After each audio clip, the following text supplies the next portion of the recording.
Global happenings today. We communicate. We analyze global news.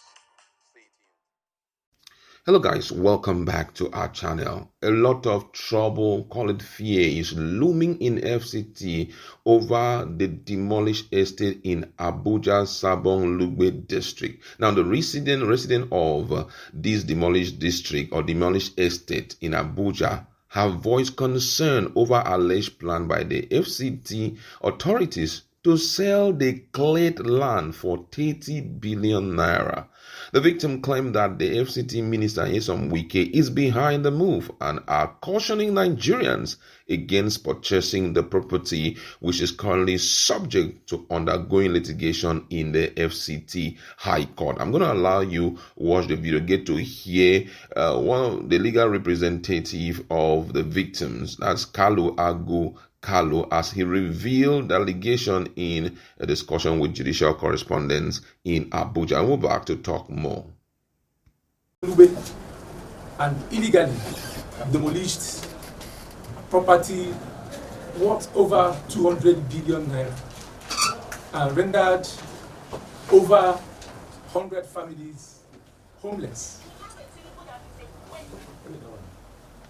In furtherance to that discussion with the gentlemen of the press, we are here today to provide documents to you so that in the course of your work, in the course of your journalism, investigative journalism, you will find out that all we said concerning the illegal demolition by the Honorable Minister and his ulterior motive to grab the land at Sabon Lugbe is true.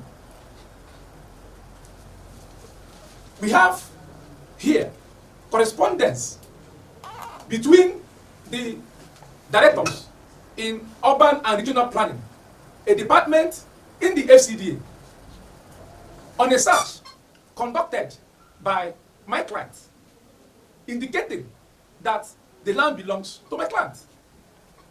This is the correspondence. That the land has been charted, and after the chart, the urban and regional planning found that the land belongs to my client. And this document was signed by one K. Kadijat, zonal coordinator for Director Urban and Regional Planning, that the Honorable Minister went and demolished. And from intelligence, the former Director of Urban and Regional Planning, in the person of Yahaya Abubakar, was even approached to go against the interest of my client. He declined to go against the interest of my client. He said no, that there is a chart on that land by the urban and regional planning. And after that chart, they found out, that is the Department of Urban and Regional Planning, a department in the FCTA, that the land belongs to our client. And the question is, if there is a correspondence, if there is a search report from the department in the FCTA that the land belongs to my client, why will the Honorable Minister go into the place and demolish it? Why will the Honorable Minister, apart from the demolition of that place, why will the Honorable Minister go and allocate the place to Radcom Nigeria Limited? And from our search in the Corporate Affairs Commission, we discovered, sadly enough, that all the directors in Radcom Nigeria Limited are all foreigners. There is no single Nigerian in the directorship of Radcom Nigeria Limited. And our question is, why will the Honorable Minister leave Nigerians and start to favor foreigners? Other issues that the lawyer brought to bear was the fact that that same land that his client has invested as much as 300 billion naira, or 200 billion naira precisely, is now being given for as low as 30 billion naira. Anybody who has that amount can buy it. And then he's sending a strong message out to the Minister of FCT that the case is currently in court and going ahead to sell it is just out of place.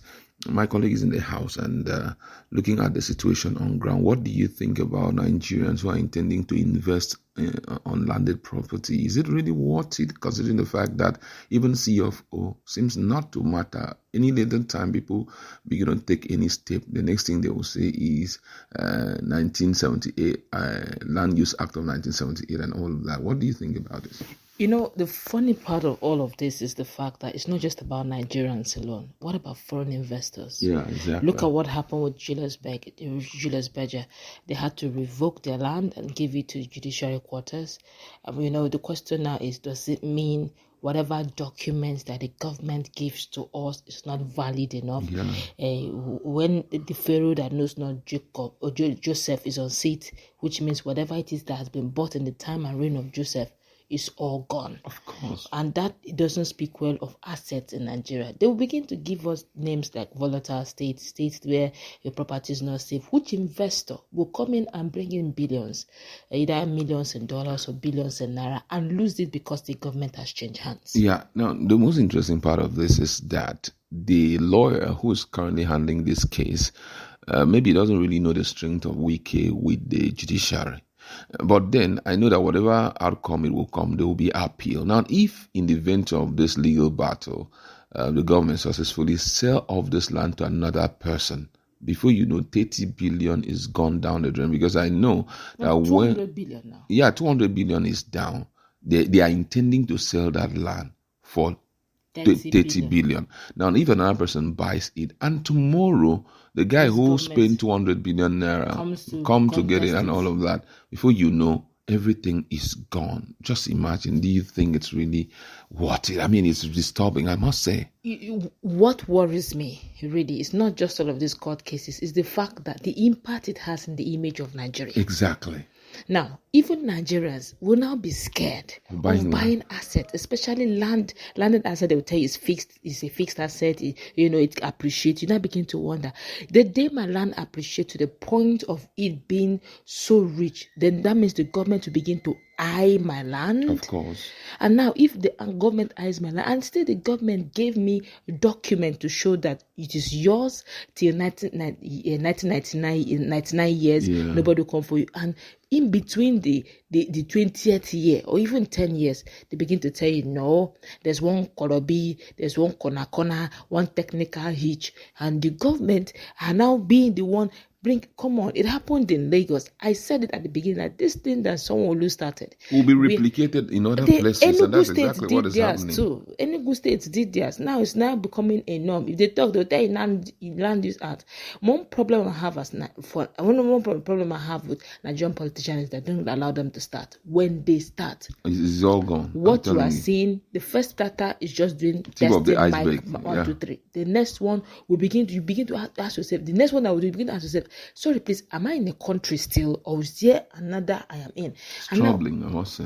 And you now begin to wonder, then what else can I buy? And you are looking for investors. Investor, come. It's a place where you can your investment is safe. They are watching the way you are treating your citizenry. Yes, exactly. The other time was a case of minor, and the image was terrible. That the presidency had to quickly, dispose. Somebody said something unique. So if the presidency can quickly arise and clean up this whole issue of the minors cases without, in fact, the judges, everything was just cleaned off. With him. The independence of judiciary was played down on. Totally played out on, which means that a lot of pending cases also can be handled. Of course. This issue of Fubara go here, Fubara come there. It can also be handled. Exactly. There's something Odinkalu said that got me worried. He said, can we tell ourselves the truth?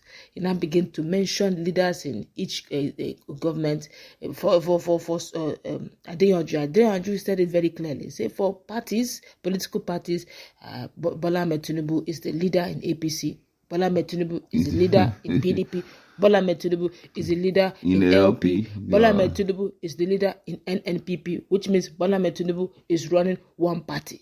So, which means in either which way, Bola Ahmed Tinubu will have his way in other parties. It's a strong statement. Odinkalu said something unique. He said, look, if you want to check the leadership of all the three arms of government, he mentioned the fact that even if what he said was quite very interesting, he said that Wike is the one in charge of the judiciary.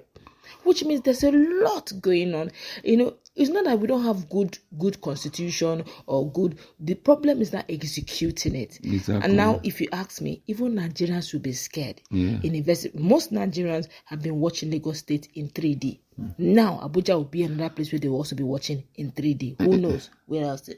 Now, and another thing which I just wanted to talk about is the fact that I'm not just pointing fingers, but wherever Wiki seems to go, voila, good day. You know, he was in Rivers State, but he left. Even when he left, I'm just wondering if they remove him as FCT minister, don't you think that they'll still be fighting? Because it seems as though all of those areas, as far as it has been politically willed to me, I need to have it for keeps, or maybe when they give him a better job, that's when he will, leave all of that.